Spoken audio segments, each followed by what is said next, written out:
I wanted to do this video a while ago as well, but as you know, other shit came up. Similar to what happened with the faction rally video, other topics were more relevant, and I figured I could always do this one in the future, but now I have time to dedicate to the most amazing weapon in the game, and that's the Escalation Protocol shotgun, which is pretty much a game-changing and game-breaking weapon. Sort of like how the YouTuber likes ass-breaking dragon dildos to go fuck himself. Now, the shotgun is probably the best damn thing Bungie could have added to this game. By far! One of the smartest decisions recently, although, let's be honest, Bungie doesn't make too many fucking smart decisions. To give you an idea of how important this weapon is to Destiny, let's travel back in time for a minute. All the way to 2014. Destiny launched to meh reviews. There were some good ones, there were some bad ones, but mostly the game came out with all this hype and it was meh. The Dark Below launched to relatively fuck this game reviews. Now, as Destiny 1 struggled with pretty much the same endgame issues that Destiny 2 is struggling with right now, the one bright spot was a little known weapon called the Gjallarhorn. And yes, I say Gjallarhorn and not Yallarhorn because that's what the fuck people say. Fuck the full pronunciation of that shit. It's called Gjallarhorn, right?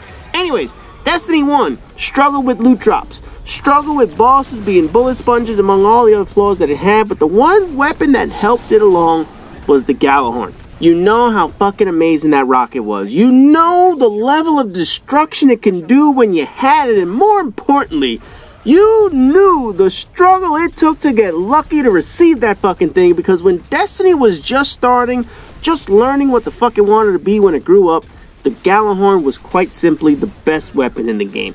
Hands down, no other weapon could match its damage, no other gun could make a player scream for joy when that shit finally dropped for them. No other weapon was used during solar burn damage during nightfalls other than maybe the icebreaker, unless there were no ammos or juggler was on. It was the weapon people grinded for. It was the drop that people hoped they would get, and they played any content in the game that remotely had a chance of giving it to them. You played all 3 Nightfalls on your characters to have a chance of getting it. You ran the raids for a chance to see it drop in that exotic chest. Burn your ass in the Crucible hoping that shit fell as an endgame reward. It was the gun people were after. It absolutely destroyed Atheon the Vault of Glass. It was the most requested gun against Crota, although any rocket could do damage, it was fine with against him. But people wanted the Gjallarhorn. Ballista Arc deserved as many fucking rockets to the face as possible after firing as many rockets at us as possible. Bosses in the game got absolutely destroyed by it. And the funny thing about the gun, it was all RNG to get. I was lucky. I was one of the few people that bought the fucking thing from Xur when he first sold it, and that was like the second week of the game. Most people are like, why would I waste an exotic space on a rocket launcher? And they didn't buy it.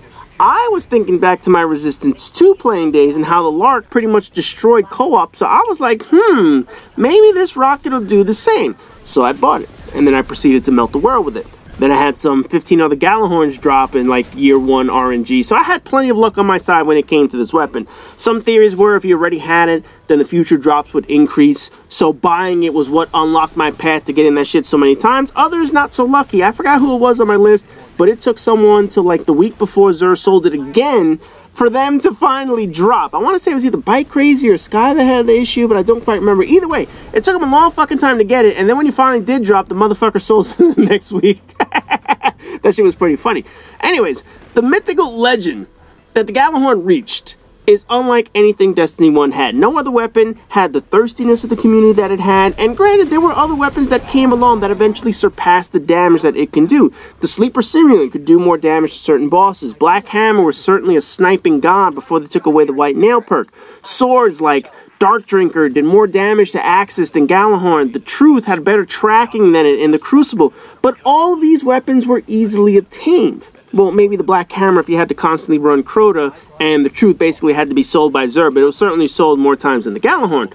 But the damage the gun could do, the difficulty of RNG in bestowing it, and the glory it brought to any PvE activity was unmatched in Destiny 1. Eventually it was nerfed, it was left behind in the Taken King DLC, where it didn't ascend with our power levels and whatnot, and it was a limited weapon. Then they finally brought it back as Rise of Iron as a quest, where it was very easy to obtain for virtually everyone, but nothing will match the legendary status of that weapon in year 1.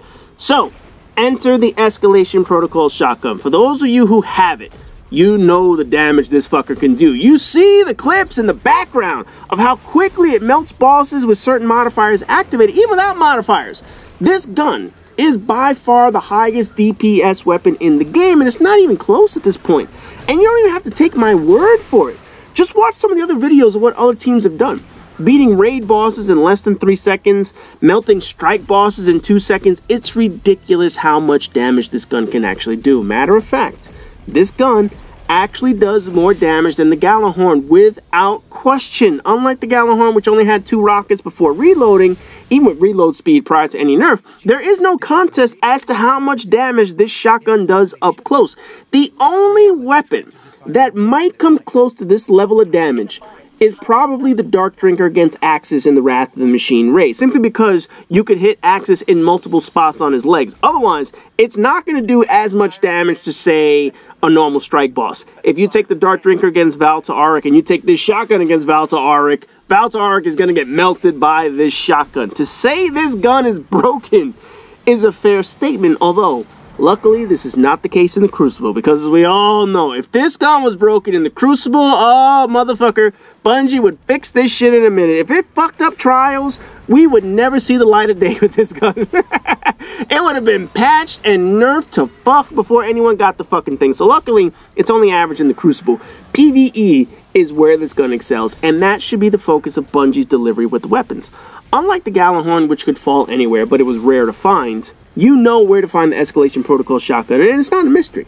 There's only one place to get it, and luckily, you can farm for hours if you want it to drop. The Gjallarhorn had chances to fall with certain activities, but for the most part, those activities had very low drop rates. And if you completed your weekly things, like your Nightfalls, your Heroic Strikes back in the day, that was it.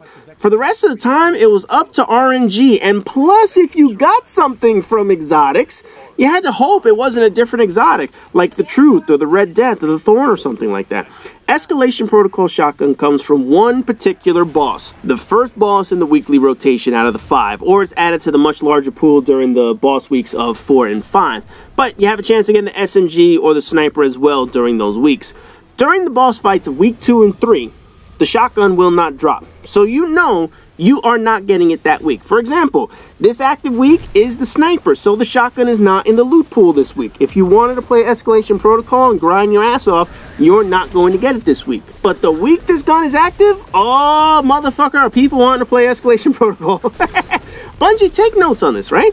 Pay close attention to why this is something you really need to implement in the future, because the gun and how to obtain it is exactly what the Forsaken will need in the future. Creating an amazing PvE gun is something people will want. Giving a gun amazing DPS on bosses, or even kick-ass ad clearing, sort of like what the Graviton Lance has become in certain cases, that's something people will chase down. But a boss killer gun is something certainly people will want. Make sure it's not too fucked up in the Crucible, and people will certainly want it, because as long as it's a PvE ass kicker and it won't affect Trials, people will surely want to have it, and you won't have to patch that motherfucker right away.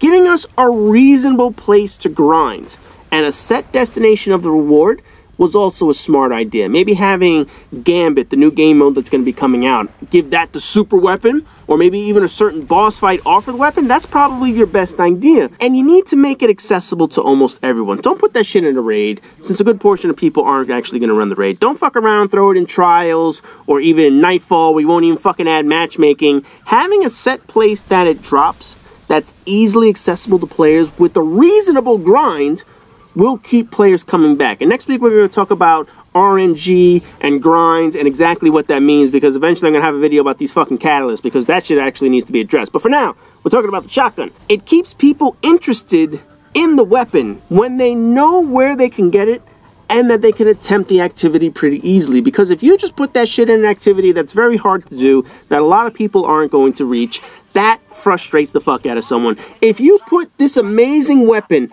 at the end of Trials, where you have to go completely flawless, fighting with all these try-hard, sweaties, cheating DDoSer motherfuckers, that shit will frustrate the fuck out of someone. If you put something out of reach, like the Redrick's Claymore for a lot of people, where less than 1% of the population has the fucking thing, that will frustrate the fuck out of your community. Look, it doesn't need to be the Gjallarhorn level of frustration that people can't get it. And if you make it like Redrick's Claymore of brain-fuckingly stupid logic, that will piss people off. But it certainly shouldn't be a simple quest like, say, the Sleeper.